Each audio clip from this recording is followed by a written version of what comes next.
کہ ہم نے قومی اسمبلی جیسے ادارے میں اتنے لوگ بھرتی کر دیے ہیں کہ مطلب کہ خوف آتا ہے. یعنی کہ پاکستان میں جو تجربات کیے گئے ہاں نیشنلائزیشن ہو یا کچھ بھی تو وہ کامیاب نہیں ہو سکے. IMF کی شرائط نہیں ہے، شاید ہم نے خود ہی ان کو بتایا ہے کہ جناب ہم یہاں سے یہ بچت کریں گے. رشیا کا سوشل میڈیا وہ تھا جس نے امریکہ کے الیکشن کو مینوور کیا تھا نا، ان سے اگر غلطی ہو جاتی ہے تو ان کی سزا زیادہ ہونی چاہیے، اس لیے مجھے زیادہ سزا ملی.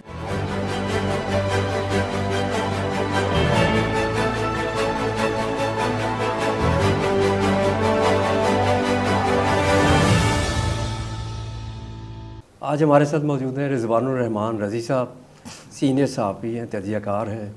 ان سے جانیں گے کہ انہوں نے کیسے کریئر کا آغاز کیا، کہاں کس شہر سے آپ نے تعلیم حاصل کی. دیکھیے ابتدائی تعلیم جو تھی انٹر تک وہ تو پاک وطن شریف سے تھی. اس کے بعد میں اعلیٰ تعلیم کے لیے لاہور آ گیا اور نومبر 1984 بلکہ 24 نومبر 1984 وہ دن تھا جب میں یہاں پہ تعلیم کے لیے آیا. ویسے تو لاہور آتے ہی رہتے تھے، تو پھر گریجویشن ماسٹر وغیرہ سارا یہاں پہ ہوا. ڈیورنگ ایجوکیشن ہی یہ خیال تھا کہ ہم نے صحافت کرنی ہے. 1985 سے لکھنا شروع کر دیا. میرے پاس پڑھی ہوئی ہیں پرانی فائلیں، 4-5 لکھنے، 1 چھپنا. تو پھر آپ جیسے کسی دوست نے کہا کہ ان شعبوں پہ ٹرائی کریں جن پہ کوئی نہیں لکھتا. تو نوائے وقت میں جو میرے بیشتر جو تحریریں تھیں وہ شوبز کے اوپر چھپی، حالانکہ شوبز میرا شعبہ ہی نہیں تھا، لیکن اس پہ چھپی. پھر PPI میں باقاعدہ CSS کے امتحان کے فوراً بعد، چونکہ انگریزی پہ ذرا ہاتھ کھلا ہوا تھا، تو PPI میں شروع کر لیا 1989 سے آنورڈ. 1993 میں بزنس ریکارڈر چلے گئے، 1999 میں نیشن چلے گئے، 2001 کے اندر میں چلا گیا ادھر دی نیوز میں، اور 2005 میں پھر CNBC. پھر آپ کے پاس 2010 میں میرا خیال ڈان میں، اور اس کے بعد پھر نا کوئی جسے کہنا چاہیے کہ میڈیا کے اندر کوئی اس طرح سے مین سٹریم میں سے ہمیں کسی نے پش کر کے سائیڈ پہ کر دیا. اب وہ ہمیں اس وقت سمجھ نہیں آئی، وہ 5th جنریشن ہائیبرڈ وار لانچ ہو رہی تھی، تو ہم شاید اس میں فٹ نہیں بیٹھتے تھے. پھر میں نے ریڈیو کیا اگلے 5-6 سال نا، وہ بھی چلا کافی. اور درمیان میں نیو بھی جوائن کیا، دن نیوز بھی کیا. اس میں جو اصل پیراڈائم شفٹ آیا وہ 2017 میں جب سوشل میڈیا یوٹیوب کے اوپر شروع کیا. کیا آپ سمجھتے فرق اس ٹائم پہ جب آپ اخبار سے پھر TV میں آئے تو صحافت، آج کی صحافت کیا دیکھتے ہیں آپ؟ اس وقت زیادہ ذمہ داری تھی. کوئی انفارمیشن دینے اور کہنے سے پہلے آپ اس کے نتائج و عواقب پہ غور کرتے تھے. مطلب ہمیں یاد ہے کہ ہم جب خبر لکھ رہے ہوتے تھے تو یہ خیال لاشعور کے اندر ہوتا تھا کہ اگر ان صاحب کی جگہ جن کے لیے میں خبر لکھ رہا ہوں میں ہوں تو میں اس کا کیا رد عمل دوں گا. اور نتیجے کے طور پہ اس طرح کی مارا ماری نہیں تھی جس طرح کی آج کل ہے. اچھا پھر اس میں فلٹر لگے ہوئے تھے. مطلب ہم نے خبر لکھی، سب ایڈیٹر نے اس کی ایڈیٹنگ کی ہے، اس نے اس خبر کو ٹون ڈاؤن کر دیا. پھر اس کے بعد نیوز ایڈیٹر کے پاس گئی ہے، اس نے بھی تھوڑی سی درستگی کر دی ہے، پھر جا کے وہ خبر چھپی ہے. ڈیجیٹل میڈیا میں بھی بہت حد تک جب تک یہ ہم نے لائیو والا کام شروع نہیں کیا یہی پیرامیٹر آیا. لیکن جب ہم نے لائیو کیا تو یہ سارے فلٹر ہٹ گئے. لائیو رپورٹر کھڑا ہوا، براہ راست عوام سے مخاطب ہو گیا. رپورٹر کی چونکہ بہت زیادہ تیزی سے پھیل رہا تھا میڈیا، تو رپورٹر کی ٹریننگ بھی پراپر نہیں ہو سکی. اچھا جی چلیے، اس کے اوپر بھی فلٹر آ رہے تھے، آواز اٹھ رہی تھی میڈیا کے اندر سے. جب سوشل میڈیا آیا تو اس نے تو تباہی پھیر دی نا. وہاں پہ تو کسی قسم کا کوئی نہ فلٹر ہے اور نہ ہی ہونے کا امکان ہے، بلکہ اس بات کا کریڈٹ لیا جاتا ہے کہ دیکھیے ہم سوشل میڈیا کے اوپر کوئی ریسٹرکشن کے حامی نہیں ہے. دنیا کے اندر یہ فلسفی بن گئی ہے. تو جب اب سوشل میڈیا کے اوپر حامی نہیں ہے تو پھر ذمہ داری بھی ہونی چاہیے جس طرح دنیا کے اندر ہے. وہ ذمہ داری کوئی لینے کو تیار نہیں ہے. ٹھیک ہے, نہ وہ ادارہ لینے کو تیار ہے, نہ وہ ایپ کی مینجمنٹ لینے کو تیار ہے.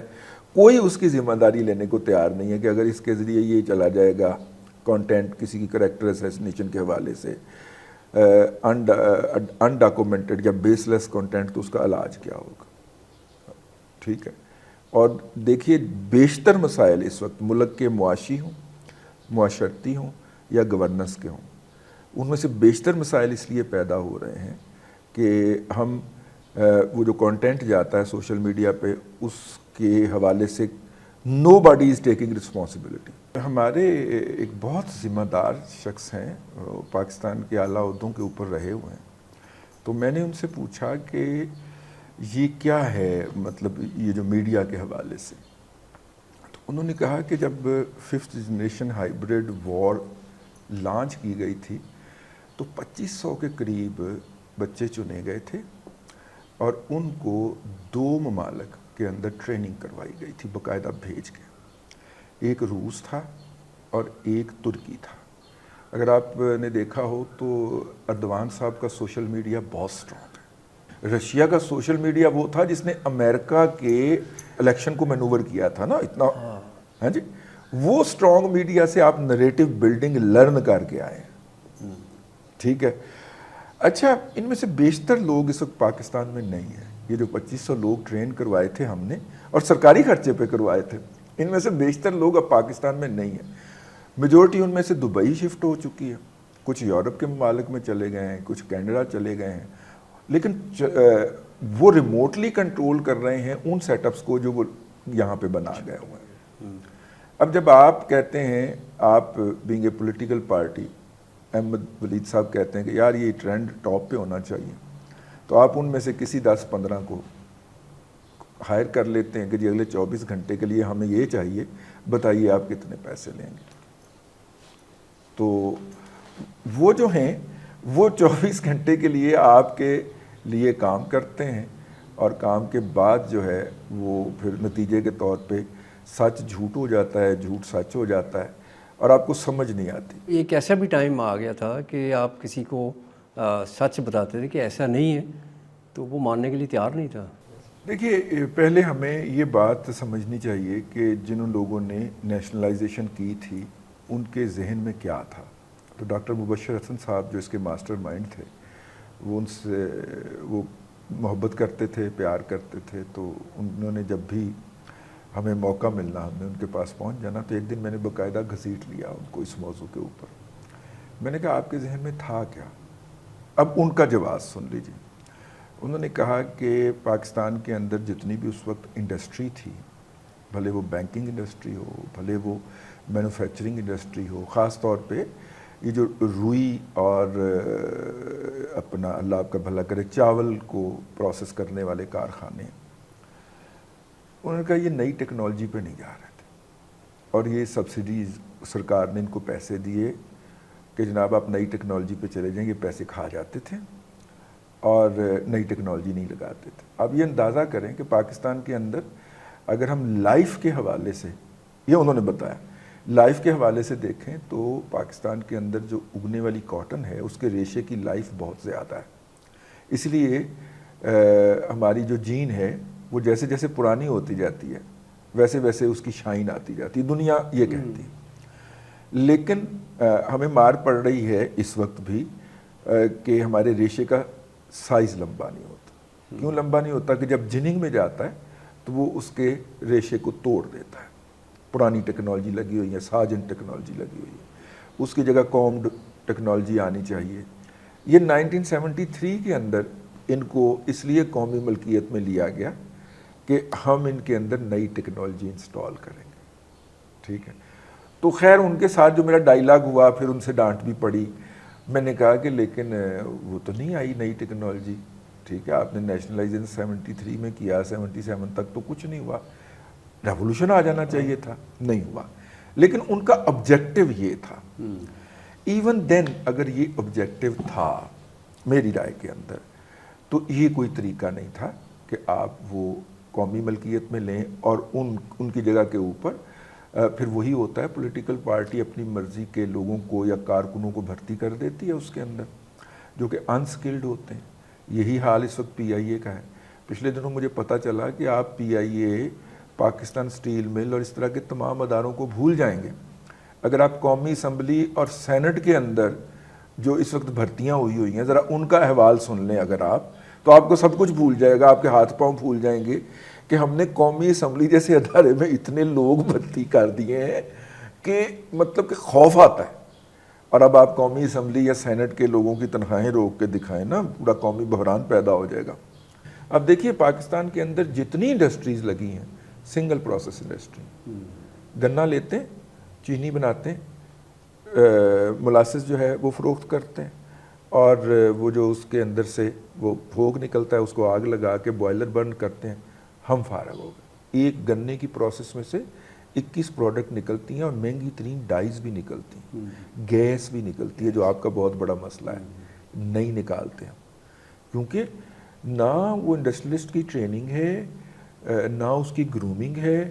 اس کا خیال یہ ہے کہ میں جو چینی بنا بیٹھا ہوں اس کو میں 80 کی بجائے 140 اور 180 پہ بیچ کے اپنا پروفٹ میکسیمائز کر لوں.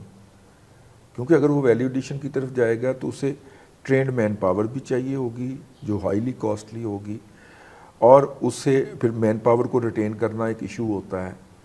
وہ کہتا ہے میں اتنے میں کیوں پڑھوں، وہ سیزنل لوگوں کو بھرتی کرتا ہے، 6 ماہ کا سیزن ہوتا ہے. آپ اندازہ کیجئے کہ ہم نے ٹیکسٹائل میں ملٹی پروسیس انڈسٹری کا تجربہ کیا، ہمارا ناکام ہو گیا، انٹرپرینیور ناکام ہو گیا. یعنی کہ پاکستان میں جو تجربات کیے گئے، ہاں نیشنلائزیشن ہو یا کچھ بھی، تو وہ کامیاب نہیں ہو سکے. نہیں، یعنی جو اصل تھاٹ تھی کہ جاب کریشن کی، اس طرف سوچا نہیں گیا.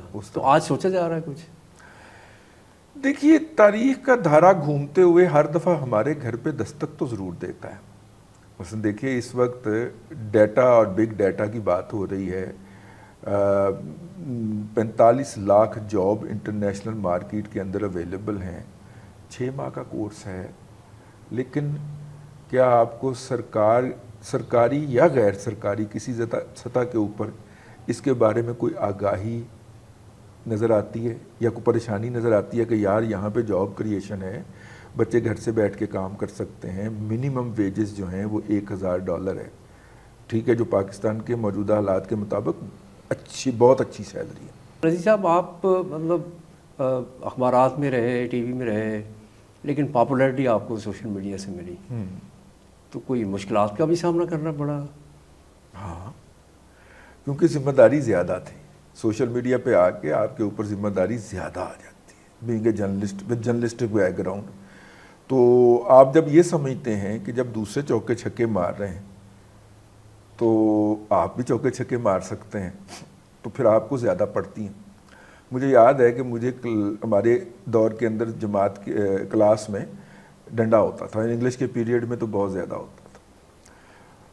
سال میں ایک آدھ باری آتی تھی. باقی کلاس جو سبق یاد کر کے نہیں آئے ہوتے تھے یا جنہوں نے ہوم ورک نہیں کیا ہوتا تھا انہیں ایک ڈنڈا پڑتا تھا. مجھے مشتاق صاحب سے 4 پڑھتے تھے، اور ان کا یہ کہنا ہوتا تھا کہ وہ تو ہیں ہی نالائق نا، آپ تو میرے سب سے فیورٹ اور شائننگ سٹوڈنٹ ہو، آپ نے کیوں نہیں کیا کام. یعنی جن کو پتہ ہے کنٹینٹ کا، اگر ان سے غلطی ہو جاتی ہے، کر سکتے ہیں، ہاں ان سے اگر غلطی ہو جاتی ہے تو ان کی سزا زیادہ ہونی چاہیے. اس لیے مجھے زیادہ سزا ملی. کیا ہوا؟ کیا وہ ہوا یہ کہ جو ایشو 2019 میں ہوا وہ ہمارے ایک چیف جسٹس تھے ثاقب نثار صاحب، اور انہوں نے پی کے ایل آئی کے بارے میں جو کہی، وہ جو باتیں کیں وہ زبان زد عام ہے، مجھے دہرانے کی ضرورت نہیں. میں نے اس پہ ایک ٹویٹ لکھی اور میں نے کہا کہ یہ لاہور کو ایک اچھا پروجیکٹ مل رہا تھا، تو یہ صاحب جو ہیں یہ چھیننے کی کوشش کر رہے ہیں. الفاظ کافی تلخ تھے. تو لاہوریوں کو باہر نکل کے تو اپنے اس حق کے لیے آواز اٹھانی چاہیے. اب اگر آپ سائبر کے لاز پڑھیں، پیکا قوانین، تو اس کے بعد جب آپ کسی کو باہر نکل کے احتجاج کرنے کے اوپر ابھار رہے ہیں تو اس کا مطلب ہے کہ آپ معاشرے کے اندر لا قانونیت پیدا کر رہے ہیں اور آپ کو گرفتار کیا جا سکتا. اچھا. اسی کے اوپر ہمیں گرفتار کیا گیا.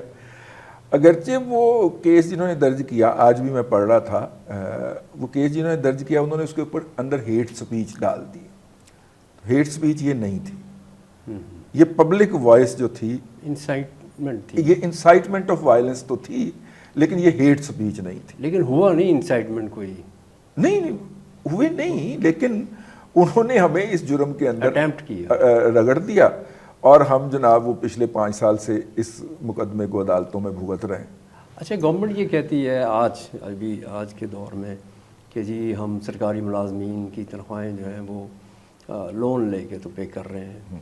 آج وہی سیاستدان اگر یہ کہیں کہ جی دیکھیں جی یہ تو بہت زیادہ برڈن ہو گیا ہے، تو پاکستانیوں کی قسمت میں یہی ہے کہ وہ مطلب ان کی بھگتتے رہیں گے بس.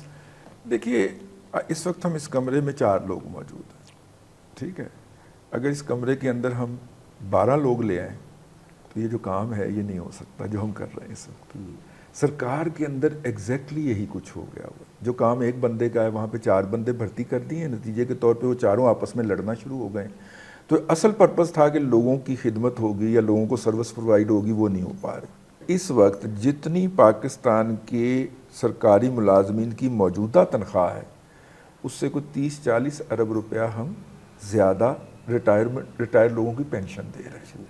اصل کرائسس یہ ہے کہ جتنے اس وقت سرکاری ملازمین کے پرکس اینڈ الاؤنسز ہیں، اور وہ بہت زیادہ ہیں، بعض صورتوں کے اندر، بعض کیٹیگری کے اندر جسم و جان کا رشتہ رکھنا بھی مشکل ہے، بعض میں وہ اتنے زیادہ ہیں کہ حیرت ہوتی ہے، بندے کی آنکھیں کھلی کی کھلی رہ جاتی ہیں. لہٰذا پولیٹیکل پارٹیاں بہت ڈری ہوئی ہیں. ریاست کے اوپر جس طرح کا برڈن لاد دیا گیا ہے ملازمین کی نمبر آف امپلائیز کی شکل کے اندر، اور ان کی جو پینشن ہماری ریاست سے دینا مشکل ہو رہا ہے، بلکہ ناممکن ہو رہا ہے، اور قرض لینا پڑ رہا ہے اس کے لیے، اس کو شیڈ کرنے کی جب بات ہوگی تو اس کی ایک پولیٹیکل کاسٹ ہوگی.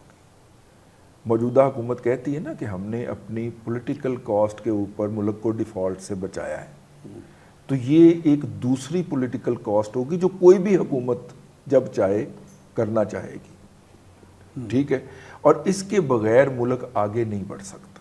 اب کیا لگتا ہے آپ کو کہ گورنمنٹ جو ہے وہ اس نہج پہ پہنچ گئی کہ ان کو ریئلائز بھی ہو گیا ہے کہ ہمیں وہ کڑوے سٹیپس مزید لینا پڑیں گے، اور IMF کی شرائط بھی کافی سخت ہیں، تو یہ کاسٹ جو ہے کسی نہ کسی کو تو پے کرنا پڑے گی. IMF کی شرائط نہیں ہے، شاید ہم نے خود ہی ان کو بتایا ہے کہ جناب ہم یہاں سے یہ بچت کریں گے. تو جب انہوں نے پوچھا کہ جی کیسے بچت ہوگی تو ہم نے انہیں وے آؤٹ بتایا. اب یہ آپریشنل پروفٹ کے اندر ہے، لیکن ڈیٹ کی وجہ سے جو قرضہ اس کے اوپر چڑھا ہوا ہے وہ اس کا سود واپس کرنے میں وہ کوئی 60-70-80 ارب روپے کے لاس میں چلی جاتی. اچھا سیم کیس ہے ہمارا ریلوے کے اندر. دیکھیے ایک تو اس کا حل ہے ملازمین کو فارغ کرنا، وہ تو کوئی پولیٹیکل قوت اس کی کاسٹ دینے کو، کم از کم یہ والی کاسٹ دینے کو پسند نہیں کرے گی، کیونکہ کسی خاندان کا ایک بندہ جب فارغ ہوگا وہ جا کے 20 بندوں کے ذہنوں کو خراب کرے گا یا بدلے گا اس پارٹی کے خلاف. یہ تو کاسٹ دینے کو تیار نہیں. دوسرا اس کا سلوشن ہے کہ اس کی نجکاری کر دی جائے پرائیویٹ شعبے کو. اب نجکاری کا تجربہ بھی ہمارا کہ الیکٹرک کا دیکھنے کو اچھا نہیں ہے، PTCL کا دیکھنے کو اچھا نہیں ہے. اس حکومت کے پاس کوئی ایسا سلوشن ہے کہ آگے ملک جو ہے وہ بہتری کی طرف جائے، پرائیویٹائزیشن ہو، پولیٹیکل کاسٹ ہو، جو بھی بیئر کرنا پڑے؟ عوام تو اس سے ان کو کوئی غرض نہیں، اس سے وہ تو چاہتے کہ ملک ٹھیک ہو. پرائیویٹ سیکٹر پہ چپکے سے کچھ نہ کچھ لوگ لگے ہوئے ہیں. ٹھیک ہے، ان کا طریقہ کار کیا ہے کہ آپ کو ہم یہ گوگل کی، مائکروسافٹ کی اور گوگل کی ٹریننگ دلوائیں گے، اور اس کے بعد آپ ان کا امتحان دیں گے. اگر آپ کوالیفائی ہو گئے تو ہم آپ کو $500 پر منتھ کے اوپر امپلائمنٹ دے دیں گے. بیسک ایجوکیشن ریکوائر نہیں ہے، ڈگری نہیں چاہیے اس کے لیے. اور اگر آپ کوالیفائی نہ کر سکے تو آپ اپنے گھر خوش، ہم اپنے گھر خوش. ٹھیک ہے، اور آپ اندازہ کریے کہ منڈی بہاؤالدین کے اندر مجھے بتایا گیا کہ ایک سیٹ اپ ہے، اور وہاں پہ ایک شفٹ میں 700 بچہ کام کرتا ہے، اور وہ 3 شفٹوں میں کام کرتا ہے. اور بچے کو منڈی بہاؤدین جیسی جگہ کے اوپر اگر $500 پر منتھ مل رہا ہے وچ از آلموسٹ 1.5 لاکھ 1.25 لاکھ، ٹھیک ہے. دیکھیے اگر یہ ریاستی لیول پہ شروع ہوتا ہے اس طرح کا کوئی انیشیٹو اور ڈاکٹر عمر سیف جیسے بندے کو اس کا ہیڈ بنا دیا جاتا، میں مثال کے طور پہ بات کر رہا ہوں نا، ینگسٹ PhD ہے MIT سے، ٹھیک ہے، ریکارڈ ہے ان کا. اس طرح کسی بندے کو جو کہ کچھ کرنا چاہ رہے ہوں اس کو آپ اس کا کر دیتے ہیں تو یوتھ کو کنٹرول اٹریکٹ کر سکتے ہیں. آپ انہیں 5,000 روپے مہینے کے اوپر موٹر سائیکل دے رہے ہیں، ان کو موٹر سائیکل نہ دیں، ان کو اس قابل کریں کہ وہ کیش کے اوپر خود موٹر سائیکل خرید سکیں، خود گاڑی خرید سکیں. اور اس کے لیے شارٹ کٹ یہی ہے. یہ ٹرین بھی گزر جائے گی، ہماری گورنمنٹ پہلے تو اس پہ توجہ نہیں دے گی، اور جب توجہ دے گی اس وقت تک وقت گزر چکا ہوگا، ریسورسز ضائع ہوں گے. Right now this is the time کہ اگر آپ نے یوتھ کو انگیج کرنا ہے تو آپ یہ کام کریں. الحمدللہ میں جب بھی نظر ڈالتا ہوں بلوچستان پہ، سندھ پہ، KP میں اور اب پنجاب میں بھی، اس طرح کا کوئی انیشیٹو کوئی حکومت لینا تو دور کی بات ہے، سننے کو تیار نہیں. اب جو اس سٹیج پہ پاکستان جو ہے وہ کیا ایکسپیکٹ کر رہا ہے؟ آپ نے ری پے بھی کرنے ہیں لون، ان کی قسطیں بھی دینی ہے اور پھر قرضہ آ بھی رہا ہے، تو کیا سچویشن کچھ اس دفعہ بہتر لگ رہی ہے کہ وہ کچھ ہوگی؟ اس دفعہ ہمارا جو ہے وہ پیک کر رہا ہے. ہم نے 9200 ارب روپیہ قرضہ اور قرضوں کی قسطیں واپس کر دیں. ٹھیک ہے، یہ چیلنج ہے یہ پیک. اس کے بعد یہ کم ہوگا ہاں. کیونکہ وہ ہم نے 3 سال پہلے جو کہ لیے ہیں لونز، وہ ہم نے بڑے ہائی ریٹ پہ لے لیے. یہ روشن ڈیجیٹل اکاؤنٹ کے اندر ہم ایکسپیٹریٹ کے نام کے اوپر جو ہم نے 8-9 ارب ڈالر اٹھایا ہے، وہ ہم نے 7 اور 9% کے اوپر اٹھایا ڈالر ٹرم. اچھا، جب آپ اس کے اندر وہ کہہ رہے ہیں پاکستانی کوئی انہوں نے پیسہ ٹرانسفر کر کے تو انہوں نے یہ خرید لیے، مطلب پاکستانی نہیں، ہمارے بڑے بڑے پولیٹیکل فگرز ہیں جن کا پیسہ ہے اس میں لگا ہوا. ایوری باڈی نوز. آپ ڈالر ٹرم کے اندر جب 9% کے اوپر آپ یا 7% کے اوپر لون لے رہے ہیں تو آپ کی اس وقت افراط زر تھی 30%. تو 30 جمع 7 37% پہ آپ لون لے رہے تھے. اس طرح کے لون کو آپ واپس کیجئے. روشن ڈیجیٹل اکاؤنٹ فوراً بند ہونا چاہیے، یا انہیں کہیں کہ بھائی ہم 3% دیں گے آپ کو، 2% دیں گے، اگر آپ نے رکھنا ہے تو رکھیں، نہیں رکھنا تو نہ رکھیں. ٹھیک ہے. اور روشن ڈیجیٹل اکاؤنٹ کے اندر دن بدن بڑھتا جا رہا ہے. آپ اگر اوورسیز میں مقیم ہیں تو وہاں پہ آپ کو 2% 3% پہ مل جاتا ہے، اور وہ آپ یہاں پہ جمع کرواتے ہیں اور یہاں سے 7% 9% لے کے اور درمیان کا ڈفرنس انجوائے کر رہے ہیں. ٹھیک ہے. یہ اس طرح کی ڈکیتیاں جب تک ہم قومی خزانے پہ جو پڑ رہی ہیں ان کو بند نہیں کریں گے، ہمارا سروائیول بہت مشکل ہے. اور اس کے لیے کرج چاہیے، ڈیرنگ فیصلے لینے کی، کہ اگر میرے کیبنٹ کے ساتھ بیٹھے ہوئے بندے کو بھی نقصان پہنچ رہا ہے تو مجھے پہنچنا آنا ہے، کیونکہ مجھے قوم کو بچانا ہے، تو پھر ہی بچت ہوگی. Public private partnership is the only solution. کہ یہ جو سرکار کہتی ہے نا، آپ کہیں کہ بھائی ہمیں یہ آپ ڈیم بنا دیجئے، پیسے بھی ساری ذمہ داری نہیں اور مین پاور بھی نہیں، آپ مین پاور لائیے، پیسے خود ارینج کیجئے اور اتنے عرصے کے اندر ہم آپ کو ری پے کر دیں. سرکار کو پل آؤٹ کر دینا چاہیے. اتنی کرپٹ، ان ایفیشینٹ اور ال انٹینشن یعنی بد نیت بیوروکریسی کے ساتھ آپ نہ ڈیولپمنٹ کا کام کر سکتے ہیں اور نہ آپ ریاست کو ڈے ٹو ڈے بنیاد کے اوپر رن کر سکتے ہیں. تھینک یو ویری مچ رضوان صاحب، بہت شکریہ.